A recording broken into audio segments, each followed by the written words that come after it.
Sunday shoot on the LeQuint Dickey show. We are outside, and today we're gonna be doing nothing but military guns, military trial guns, okay? For me, what means to me, the M17, of course, the M18, and we got the Beretta, the 94, okay? We up out here, we're gonna be shooting, getting it in, and I got a special rifle too, 2 special rifles today that we're gonna shoot on here. We got to be careful though, but this is today's Sunday shoot on the show. Okay, first gun is gonna be the M18, and just so everybody, we're clear. M18, this is customized, it built this one, TLR1, HL, 10 round magazine, aesthetics. It's got the Romeo sight. Okay, so we're gonna bust this one and see how it does. But in the military, they do desert tan. That's why we got tan here, tan pants, you know what I mean, tan boots. These are the lower boots as well, you know what I mean? Get online and get you a pair while they're going hot right now.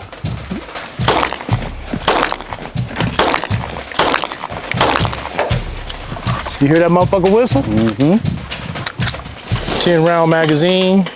This is a Beretta M9A4. Military trial, clear.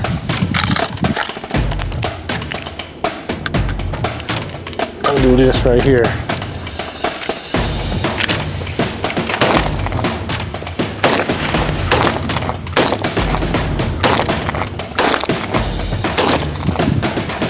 This motherfucker is smooth. What you hitting them with, Mondo? A P320.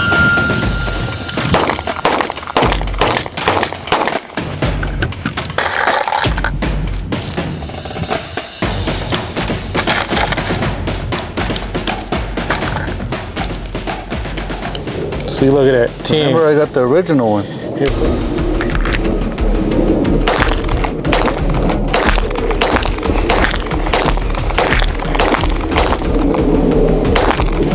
That motherfucker smooth as fuck. M17 custom. TLR1, HL, so everybody is clear. So 18, 17, and M, those are the 3 military guns that mean something to me. I also built a M17 fused with a Legion, a hybrid, so it's heavier. This is just a regular grip module on this P320.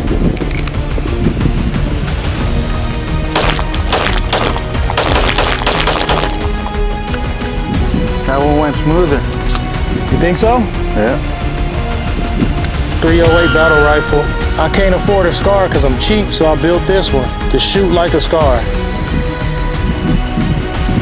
So the military uses a whole bunch of 7.62 by 51. That's the ammunition we're gonna put in here.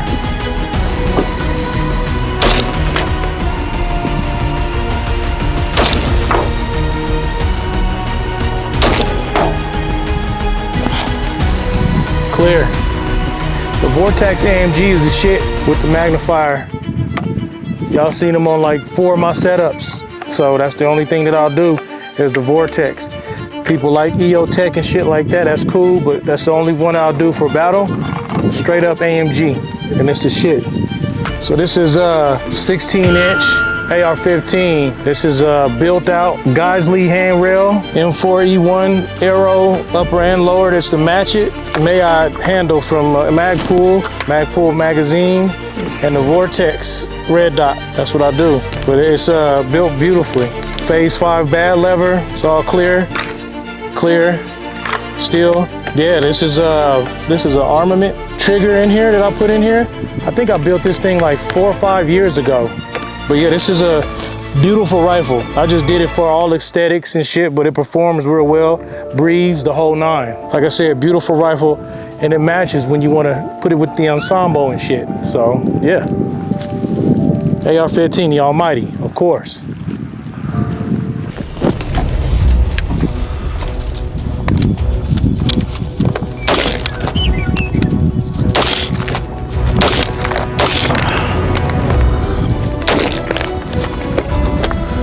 I built the fuck out of this. I took everything apart, bought the kit, spring kit from SIG. Did everything to it.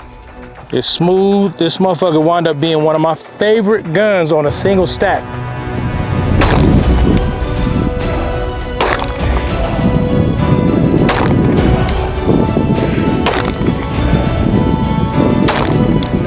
Brand new trinkets and shit, you know what I'm saying? Like this for your phone, you know, get your intel, boom, right up on there, get off in there. Little shit like that. Like I like shit like this, but I hate wars, you know what I'm saying? I hate conflict, but I like the tech. I like all of that. You know, you got your carrier, you put plates on the side if you want to, holster for your gun, all that. I like a drop leg that's just, I don't know, for the aesthetic, I guess, but I like this shit, all of that, so yeah.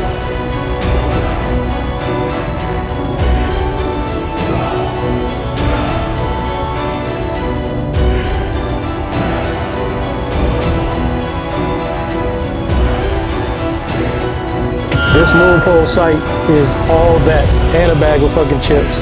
Dialed in. It's expensive as hell, that's why I wouldn't get one.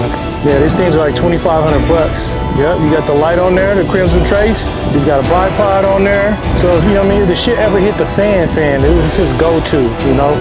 He does Leupold on the AR-15. All right, so this is where it all started right here, because we're talking about military guns. This is a Colt Series 80. As you can see, it is clear. I'm not gonna flag nobody. As a kid, the 45 is what I always talked about. Oh, this is a 45, we got a 45. Look, he's got the 45 on the action movies and shit, you know what I mean? But it wound up being actually a 9mm magazine-fed handgun, okay? So this right here is very heavy, okay? The drawback from it, for me, is the 8-round single stack.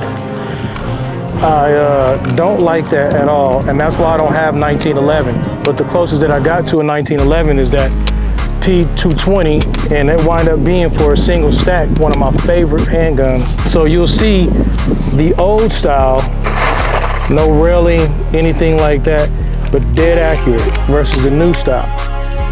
You get your light on there. This is straight up tactical, night ops or whatever the fuck they do. But this is a single stack 220 and 45. This is the closest thing that I got to a 1911. I have a couple 2011s, of course, but as military as it gets, this is the first Thuke right here. This is the first one. And this is actually one of the ones that actually got me into liking the aesthetic of handguns. But the very first I fell in love with is the Beretta, you know, 92. But yeah, this is actually really smooth. You see I hit that? You see that? Damn it. There it is. But yeah, but this right here, I do gotta say that dovetail got a little nibble. So I don't like that, and I've noticed that on some of the older guns too like this. It's got that nibble on that bitch. You know what I'm saying? So that's when you tell your friends and shit, not your friends, but you tell your enemies and shit, I'm the one who's coming to nibble, motherfucker. You know what I'm saying? That's what I'm saying about innovation. That is round, and you do not feel that kickback. So it does that nibble shit when the fucking hammer slams back. When this whole thing, boom, and goes back there and hits it. You guys can see it's clear.